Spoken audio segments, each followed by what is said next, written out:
All right, guys, welcome to the podcast. If you're watching this, it's just before the 4th of July, and I'm dedicating to this podcast to the 4th of July because it's a really important time for dogs, and it's something that I kind of go through this year after year after year with people that you got to be careful on the 4th of July. This is a super stressful time for a lot of dogs, not all dogs, and a lot of people who have dogs that aren't stressed and say, well, my dog doesn't have a problem with it, and that's not really the issue now, is it? The issue is that we have to think beyond ourselves and think about dogs that might have a big issue with it and have some compassion for those dogs. Now, if you're watching this video on YouTube, you're going to see it's out of order from the other video because I'm putting it up first before another podcast I previously recorded because it is that important. I really try to drum this into people every single year about the importance of 4th of July. And the 4th of July, for those of you who are not living in the United States and may not know, is the independence of the United States from England in 1776. That's the basic history of it. And at this time, every year, people and big organizations and communities and stuff set up big fireworks. It's a big festive time. It's a huge holiday here in the United States. Barbecues, picnics, family get-togethers. It's a really nice holiday. I like it. I like the holiday. I like the thought of the holiday. It's patriotic. In fact, I'm wearing my patriotic shirt here. See? You can order one of those yourself on my website. I'm a patriot. I love this country. I love everything about it. I love everything that it stands for. And please don't email me stuff that you disagree with me or this or that, because I don't care. I'm a patriot. My father fought for this country. My father was in the service, I should say. He didn't fight. He wasn't in the war. But I respect the men and women of our armed forces. I respect and admire our police officers. I admire and respect the people who are patriots. So especially veterans, by the way. I'm going to put that in there. Veterans, to me, are to be honored because they serve this country. But we're talking about dogs. We should love and honor our dogs, too. So around this time, this 4th of July time, we have to understand that this is the busiest time for animal shelters, hands down, right? Hands down, around these few days before and few days after the 4th of July, animal shelters in this country are overrun with stray dogs. The problem is that whatever dogs are in the shelter before this abundance of dogs comes in, they have to make room for the new dogs. That means the time just before the 4th of July is the highest kill time of any other time for animal shelters. So dogs are needlessly killed, not needlessly in the sense that they don't need the room. They do need the room. It's needless that we should be more responsible with our pets. So one thing that I want to kind of stress for you is why dogs are so freaked out by the 4th of July. So first of all, dogs have three senses that we're going to talk about mainly, and that is their sense of sight, sound, and smell. Fireworks, the 4th of July, I should say, as well as fireworks, really tap into all three of those senses. So the sense of sound, they hear the sound. It's a very deep booming sound. There's screeching sounds. There's all these sounds that really can stress out the dog. And that stress makes a dog act in a way that is unnatural to it. It's fight or flight. The dog doesn't know what's going on. The dog's trying to get away from the sound, and the dog runs away. A lot of dogs, by the way, also get hit by cars. I posted a picture on one of my social media channels a few years ago of a dog that got hit within a mile of my house, maybe half a mile of my house, and it ended up belonging to a friend of mine's. It was horrible. They lived right on the beach. The dog got out, dog got hit, beautiful dog, got hit by a car. It was devastating. I had tears in my eyes. I just really broke my heart. The sight of the 4th of July is another thing that really triggers these dogs. So the sight of these flashes and movement, which the dog sees these flashes as movement, spooks the dog. And the smell of the fireworks, which they can smell from a mile away or whatever, is also really triggering to the dog. These are very strange things to a dog, and if a dog is not conditioned to it or has some kind of sharp, shy issues, you're going to have a problem with this dog. So like I said, it's the busiest time for shelters. And this is why I really try to focus on this, because it is that important that these dogs will be needlessly killed, and they don't need to be killed if we can kind of just wrap our heads around some simple things. So first of all, if you leave your dog outside, you're crazy, right? Because dogs who are triggered by these sounds, by the 4th of July celebrations, will dig.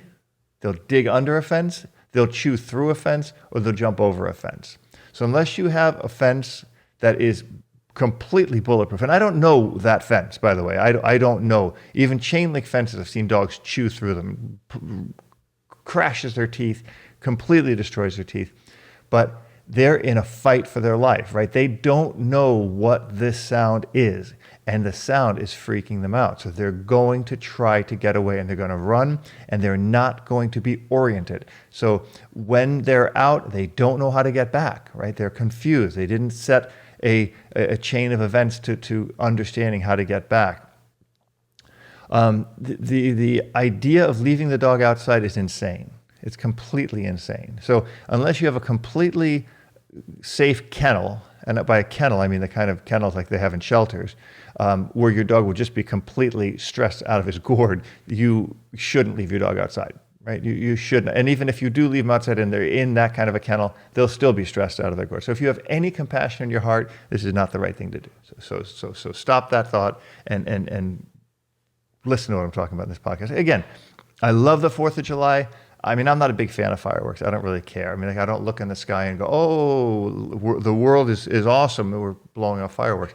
That doesn't mean that much to me. But the thought of it means something to me. So the idea that these fireworks are really spontaneous and that they just kind of boom, boom, boom, and then there's nothing, and then bang, bang, bang, and then there's nothing.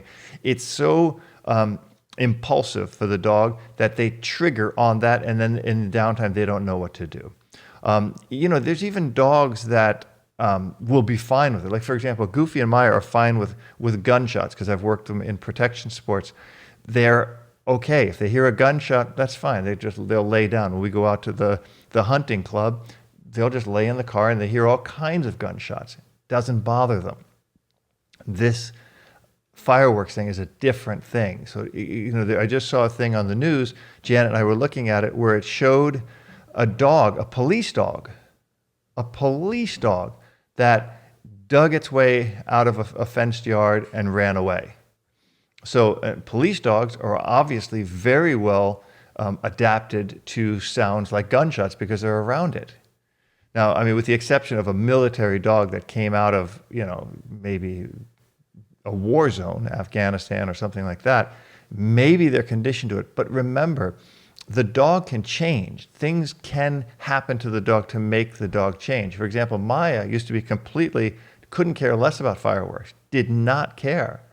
But now, every year on the 4th of July for the last, I think, 2, maybe 3 years, she starts panting and going crazy. So, by the way, and I'm kind of doing this very ad hoc, just very, very, off the cuff, because I want to talk about so many different things. There's so many different things to address. So when dogs are panting, they're losing water. They're dehydrating themselves. That's how they sweat. When you get really, really nervous, you sweat and then you need to rehydrate.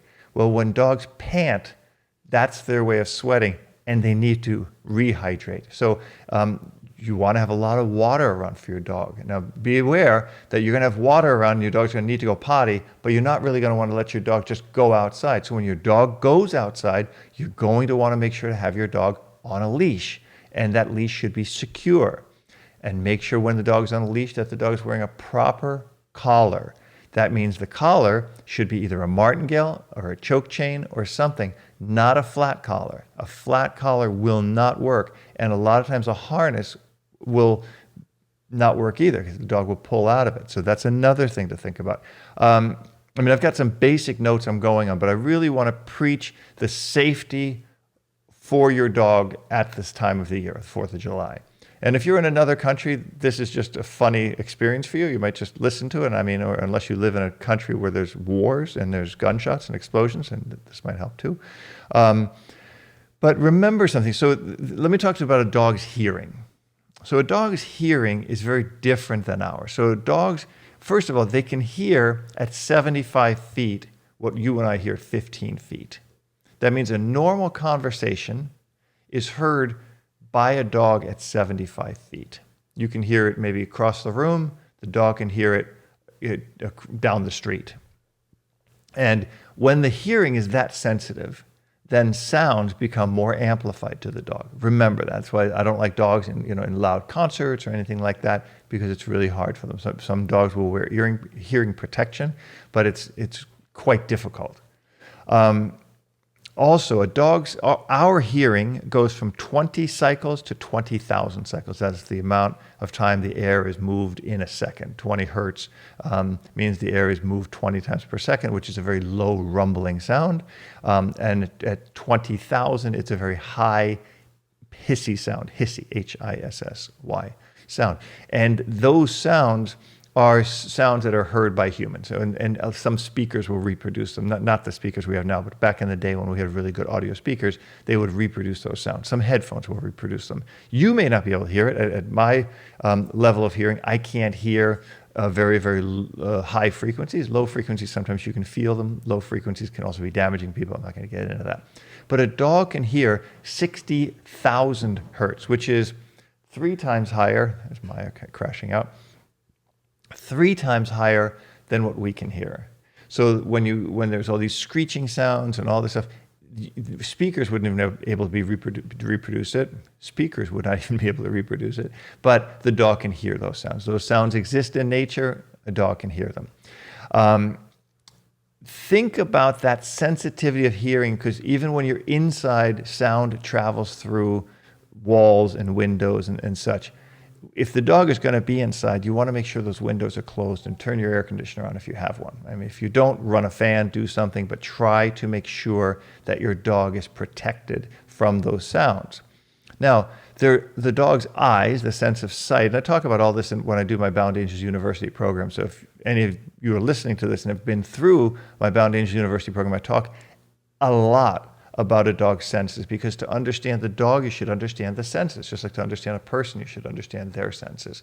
A dog's eyes are quite different than ours. I would say very different. Their nose is completely different. They smell like we see, right? But their eyes are much more sensitive to movement, which is why you see a dog can better judge things at night where you can't. But a human can judge things better during the day, because we have more of an eye for detail. We can see colors and details. Dogs see movement and flashes. So that goes in this little thing. If you want to hear about it, I'll tell you about it. Okay, I guess you want to hear it. There's 2 things that make up your eyes. There's rods and cones. And it's easy to remember because cones are like ice cream cones. And if you think of Baskin-Robbins has 31 flavors, we have more we have more cones because we see more color. Dogs are generally what we call red-green colorblind. So if you put like a red ball on a green lawn, it's harder for them to see it than if you put a yellow ball on a green lawn. That's why most dog training toys are made of yellow or blue and colors like that, or white. The contrast is what they can really pick up. So when they see these flashes in the sky and boom, boom, boom, it's really triggering them, stimulating them through their eyes and through their ears, and again, through their smell. So those are really, really, really important things for your dog. If you have a dog, keep your dog inside, keep your windows closed, keep your air conditioner on. Try to put the dog in a room that's away from windows if you can, or close your curtains. Put the dog in, like if you have a really big walk-in closet, put the dog in a closet. If there's a room in the center of the house that's not near windows, put your dog in there. I like to play talk radio, right? Because I think the talking sound can soothe the dog. I don't like to put on music. I don't like to put on the news because they're going to be reporting on the fireworks, so it's going to be counterintuitive for your dog. But any kind of sounds of something very normal, that's nice. Soft music is nice. I mean, some dogs, if your dog likes rock and roll, play rock and roll music. It's going to drown out the sound outside and keep them relaxed. Make sure they eat well in advance, right? Feed them early on the 4th of July, because you want them to not have to go outside to go potty, and you don't want them being stressed out and having diarrhea in your house, because that's going to happen. And when dogs get stressed out, they can have loose stools, and you don't want that. So those are little things you can do, right? Make sure your dog has plenty of water. Walk your dog early on in the day. If you're going to give the dog exercise, then do that early on in the day. Don't do it later in the day when the fireworks are about to start or anything like that. Like you can see these guys here. You got Goofy over there, and you got Maya over there. And if you're just listening to the podcast, you can't see them, but you can tune into the YouTube podcast so you can see the video. But the other thing too is I just saw a guy on the news who happens to be a veterinarian say you can give your dog Benadryl to calm them down. Don't give your dog Benadryl to calm them down, right? Unless a doctor, a veterinarian specifically gives you a prescription for a sedative for your dog, don't give your dog a sedative. Because if a dog gets stressed out and they're sedated, they can have bigger issues. Don't sedate your dog unless it's under the direct direction of a veterinarian. And the veterinarian should know your dog. So a lot of issues can happen with that. I don't ever falsely sedate my dog. I let them work through it. A lot of people also will do things like, it's okay, come here, and they'll cuddle with their dog, and they'll make it all okay. You know, one thing, the Thunder shirt was a product that I've seen help some dogs. Sometimes some dogs are helped by like the little rescue remedy things. Those are sometimes good. But the bottom line is, for the most part, I think the Thunder shirt really had the best effect. So it's like the swaddling effect on the dog. You might get one. You might try it. I know you probably return it if it doesn't work. You know, wherever you buy it, maybe I'll put a link to it through Amazon. You can buy it. Think about the importance of this holiday, right? I get that, but when you think about that importance, also think about how it affects your dog. So the one thing I would tell you to do is do not take your dog to a fireworks event, right? Just don't. Whether you know the dog is good or you don't know the dog is good, it's a bad idea. It's a stupid idea. There's a lot of people around. There's crowds. It's super stressful for your dog. Don't do the thing of like giving your dog cookies when there's fireworks to think that they're going to think if there's cookies. You know, I do a lot of stuff with positive rewards, but that doesn't work. Right? Make sure the dog doesn't get stressed out. Prevent your dog from stress as much as possible. Taking him to a fireworks event. I went to a fireworks event years and years ago, and what did I find on the way to the event? A dog in the street. I put the dog in my car. I sat in the car while my friends went to the fireworks, and then I found the owner of the dog and returned the dog. So when you make sure your dog, this is one of those times, I mean, I talk a lot about breakaway collars, and I think you should have one on the dog. But during the 4th of July, make sure your dog's tags are current. Make sure your phone number is on the tag from your dog. Remember, it's not a fail-safe, because if your dog gets out, there's a good chance the dog's going to get hit by a car or eaten by a coyote or a bear, or so, depending on where you live. But a tag is a really good thing to somewhat give your dog a chance of getting back to you if they're found, if somebody finds them. What else am I going to talk about?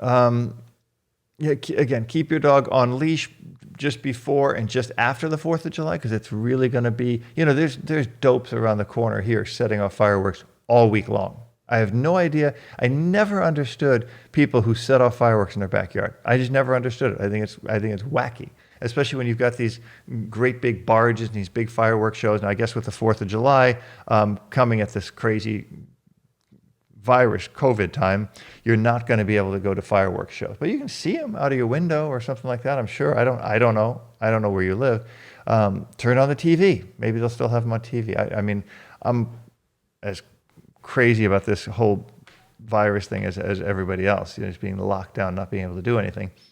By the way, I do have a policy of non-political banter. Like, I don't get involved in anything political, because you're here to see dog stuff, and that's what I'm here to give you. So 4th of July, very dangerous for dogs, very nice for people. Other thing to think about too, and Janet asked me to mention this, is during the 4th of July, you know, well, we used to have cookouts, and that would mean you have people over, and, you know, you have chicken bones being dropped and hamburgers and ketchup and all these different things around. Be aware your dog doesn't get into that, right? If you're having a cookout for some people, be aware you watch your dog, because there's a lot of stuff that can be toxic to a dog, namely cooked bones, a lot of sweets and stuff like that. And your dog is probably going to be a little nutty and pick it up. So don't let your dog pick it up. Protect your dog. keep an eye on your dog and make sure your dog is safe. During the 4th of July, for a few days before, now today is what is today? I can't believe I don't have a date on my Apple Watch. Okay, so today is July 2nd, and I'm going to get this video up as soon as possible, this podcast up as soon as possible. But be aware that the few days before and a few days after, because somebody might still have a couple of firecrackers or M80s or sparklers or bottle rockets or whatever laying around, and they're going to light them off. They're going to light them off in your neighborhood when your dog is around. So be aware of that, and be super, super careful. So what I want to do also with my podcast, what I generally tend to do is do some questions and answers on each podcast so that kind of we can catch up on the ones that are here on YouTube on the video. So first one goes out to Peggy, who says, I just rescued 2 female ranch pups. I don't know what their breed is actually, a few months old, wanting to begin positive behavior training, not sure where, when, or how to start. They'll start their teething stage soon. Well, 2 dogs is super hard. I don't know why people rescue 2 dogs at a time. It's almost impossible to train 2 dogs at a time. But by the way, a little plug for my membership section. On my membership section at robertcabral.com, there are over 1,500 minutes of video lessons that you can learn from. On YouTube, there's 1,000 plus videos. A lot of them are dog training or dog behavior related. Almost all of them are actually. But you need to start luring and shaping. You need to start basics. You need to start recall training. You need to start hand feeding. You need to do all these things to build a relationship. But 2 dogs at once, it's going to be a disaster. It's a really hard thing to do. I tell people this all the time. You might try to pick the one you like and give one to a good friend or family member so that the dogs can have a fair life. Together, they're going to bond with each other. They're going to have fun, but they're not going to connect with you like they would if you only had one. Fabiano says, Robert, you probably know my name by now because I'm a huge fan, always ask questions. But this time I really need your help on this dog, or this dog will have miserable time and his frustrated family. They are tired of being pulled around by this dog, strong dog. Trying to give as much info as I can. 5-year-old lab mix, trying to teach him to walk on a loose leash. Dog puts his head down and pulls forward, moving to the next patch of grass. He is extremely interested in sniffing for other dogs' scent. No interest in praise, treats, etc. After 30 minutes of allowing him to sniff for scent, that's a problem already, right? Because you're giving the dog way too much permission. And you're going on to this logic of, you're going to wear him out. You're going to make him tired, and then he's going to comply because he's tired. And that's a bad way to get a dog to comply. You don't want the dog to comply because he's tired. You want the dog to comply because he's obedient. But anyway, after 30 minutes of allowing him to sniff for a scent, I started to attempt to heel. He comes to me for the treat and gets into heel position, but he goes back to sniffing around as soon as I give him the treat. Well, of course, because that's when everything's over. This dog has a high food drive. I thought he didn't have a high food drive. All right.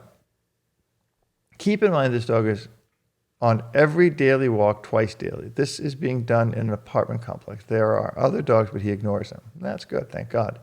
Just puts his head down and forward, marking his spots. Extremely smart dog, I should add, picked up the down command on the second try. I've watched every video you have, but no video addresses when the dog is on this type of environment. Teaching him on an enclosed space is a breeze, but I need to know what to do when he gets out. Okay. So a couple of things. One is the dog intact? Because if the dog is intact, that's going to make this drive for scent a lot higher, especially female scent and especially female intact scent. So that's the very first thing I would get because you didn't give me that. If he is intact, I'd consider neutering him because he's going to have a miserable life. He's too drivey. He's not being controlled. Another thing. If the dog is doing this, you haven't taught the dog proper leash pressure. Now, you can do leash pressure with a choke chain, but I would, with this dog, probably put him on a prong collar and teach him first basic leash pressure, and then I would give him nice, fair, but firm corrections for doing that.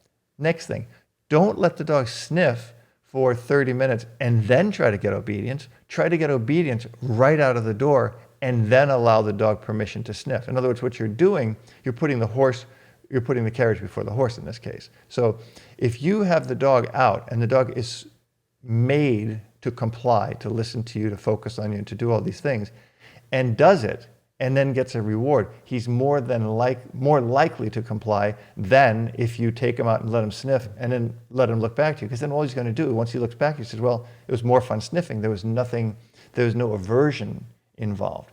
Listening to you is an important part. Freedom for dogs is gained through compliance or through work. So those are the big things that I would do. Thank you for being a fan, by the way.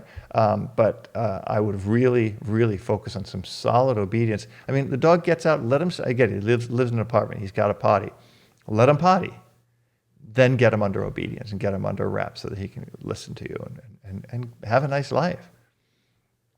Alex says, new to your channel, and I have a question for you. My 7-month-old male German Shepherd is a huge chicken. Everything scares him, and I don't know why. Loud sounds or unfamiliar things to him, and he'll run the opposite direction or hide under me. How can I help him become more confident, less afraid of things? Well, a couple things you can do. One thing you can do is you can get the dog to learn some skills. When a dog has a skill, it gives him something to do and builds confidence. Hands down, a dog that knows some basic obedience stuff, some basic even trick things, is a more confident dog than a dog doesn't know anything. Because if a dog doesn't know anything, he doesn't have a connection to you. And it's through that connection to you that the dog really has confidence, because your confidence should travel to the dog. If the dog is nervous, you need to get the dog, first of all, in an environment where he's less stressed and start teaching him some things. German Shepherd that's nervous is a bad dog because the dog will latch out. Let me explain it to you. If a dog is afraid of something like your dog is, and he's running away and running away and running away, you might think, well, he's never going to hurt anything because he's always running away. The time comes when the dog feels he can't get away from the stimulus. And when he can't, that's when he's going to bite. Right? And that's what you got to fix. You got to get the dog to understand not to get to that crazy fear level. He's got to come back out. Teach him something. Teach him a down, teach him a shake paw, teach him a roll over, teach him a spin right, spin left. Teach him something fun, some little something that he can do that will gain attention from you and gives him a behavior to do so as not to do the scared behavior. I think you'll have a lot of success with that. Next question goes out to Saved by Grace, who says, I have a 1-year-old rescue pit boxer mix that cowers as well.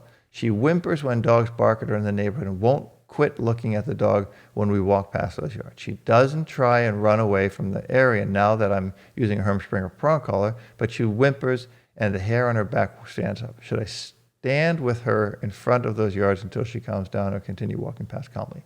You should continue to walk past calmly, because that pressure is too much for her, and walking her past calmly and engaging her and giving her a reward, maybe when she's walking past, have her do a heel or have her do a quick sit and then come or whatever. Like I just said in the last question, you need to give the dog a job to do. And the hackles coming up shows that there's some stimulation in the dog. The dog is definitely triggered by something. You're seeing that by the hackles coming up, and you want to make sure you keep that in mind. Having the dog sit in front of somewhere where they're scared is not going to solve the problem. But giving her the ability to move past it and come, maybe walk her back and forth in front of the yard once or twice and see if that kind of helps her move past that fear stage. And it shouldn't be a big deal. If it was a 1-year-old dog, boxers can be a little nervy. So I would try that.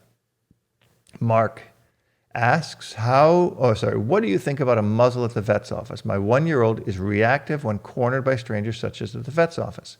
I don't blame them one bit for requesting to muzzle him for their safety, but I often feel like it makes his reaction worse and he's even harder to examine. Well, yes and no, right? So the vet needs to muzzle this dog to protect themselves, and you should do some work with the dog to teach them that the muzzle isn't a bad thing. So you can take a muzzle and put it on your dog, just play with your dog a little bit, walk them, and then take it off. Put it on, take it off, put it on, take it off. The more you do that for your dog, the more the dog will start to understand that muzzle isn't really a bad thing. You should take the dog to the vet and just have some people give him a treat. Get the dog used to the vet. This is something I always tell people when they have puppies. Get the puppy used to going to places that he's going to need to go early on. And this is one of the reasons why I am such a big fan of crate training, that the dog's going to need to be in a crate. If the dog's never in a crate and then suddenly you're at a vet, man, you got a problem, right? Because now the dog is spooked by it. It becomes the boogeyman theory. It only happens in this specific time, and that's what freaks out the dogs. And that's what you've got to get away from the dog. So maybe put the muzzle on a couple other times and just make it something positive. I think you'll have a better time. Margaret says, I just got 1-year-old German Shepherd. He came from a rescue and was owner surrender. The owner had to move out of state and was unable to take him, which I never believe. I've been through a lot of states in this country, and I don't know any states that don't take dogs. I've had him for 4 days, and it seems to be going good. I hand feed him twice daily and then feed him in a bowl twice. We walk 3 times daily with a short luring session before and after. You're doing great. Sounds like you might be even a member of the membership section to understand all these things. Always ending on a positive note. My question is, how will I know when I should start training with corrections? That's a great question. I know with shepherds it begins with trust. I don't want to be too hard or too soft. Just join your membership section. How did I know that? You should have asked this in the membership section. I would have gotten to it a lot faster, and I hope you did. Love that I can watch the videos over and over, always learning, always training. So if you're a member of my membership section, you have direct access to ask me a question at this point. We're doing a lot of live chats as well for the members. But for the first week or so, just let the dog grow into being with you. Corrections are a part of the relationship, and a shepherd will understand this. He's not going to have a problem if you give him a pop on a leash and you tell him no, or something aversive like that. Obviously, you don't want to get in the dog's face. You don't want to hit a dog, kick a dog, or do anything like that, because that's going to ruin the relationship. But use all your luring that you're doing now, because that's fantastic. Seems to be working out great for you. But don't be afraid to introduce a correction if you need to early on. If the dog does something like goes to bite something, like pick something up, nip at somebody, do something, hey, knock it off and get the dog to dial in back to you. Nothing wrong with corrections. Please don't think they are negative. Patrick, question, I was told you should use the collar. Question, I was told you should use the collar for breaking a downstay, leaving the heel, or behavior issues. Everything else correct with a leash. Is this somewhat right? I see what you're saying. In other words, you're going into the advice that the collar is a negative and you're not going to use it for something like a sit or a down, which you can use it, right? You can use it for that. You can use the collar for everything used properly. In my membership section, I just uploaded a new video on how to use the collar for not leaving something or not coming straight in or being slightly disobedient. It's a really good video. I just posted it. If you join, you'll see it there. But I understand the question, but the answer is much deeper than that. The collar can be used for many different things when used properly, but used improperly, it shouldn't even be used for breaking a downstay, because then you're going to get the dog to sometimes not go back to the downstay. E-collar work is very finesse, and I'm putting more and more videos on about it, but it's really something you just have to kind of grow into and understand slowly. This one says, I think it's Ordan, but it might be Jordan, but I think it's Ordan. It says Ordan Kendrick. How do I get more engagement from my dog? My shepherd seems to give me the middle finger no matter how hard I try to get her attention. Her nose is always on the ground ignoring me. Okay, so the dog is in prey drive. By having the nose down, the dog's not dialing into you into pack drive. You might start by hand feeding this dog, getting the dog out when they're nice and hungry, build relationships through feeding and through positive structure like that. Make sure the dog understands that by engaging to you, positive things happen. Put a prong collar on the dog. I don't know how old the dog is, but if the dog looks down, give the dog correction. Hey, pay attention. And when the dog looks at you, give the dog rewards. You have to have a negative and a positive. You can't do training with one or the other, or with the absence of one or the other.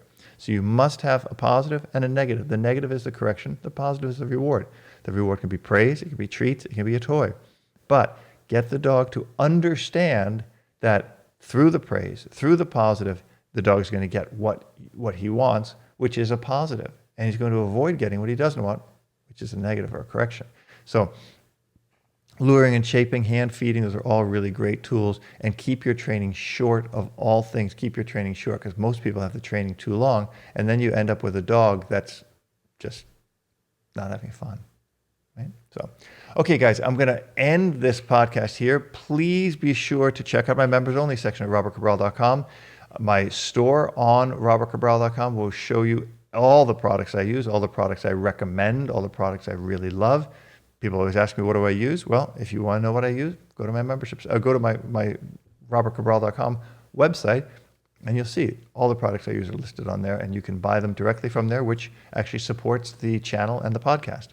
Thank you for tuning in. If you're listening to this or watching this on YouTube, please subscribe and hit the bell so that you know when new videos and new live chats come up, because there's a new live chat almost every week that we're putting here on YouTube, and people love it. If you're listening to this podcast on Apple, Google, or one of the other formats, thank you for that, and share the message and have fun training your dog. And by the way, happy 4th of July. Don't forget, the original point of this post was to keep your dog safe for the 4th of July. And I hope you remember that.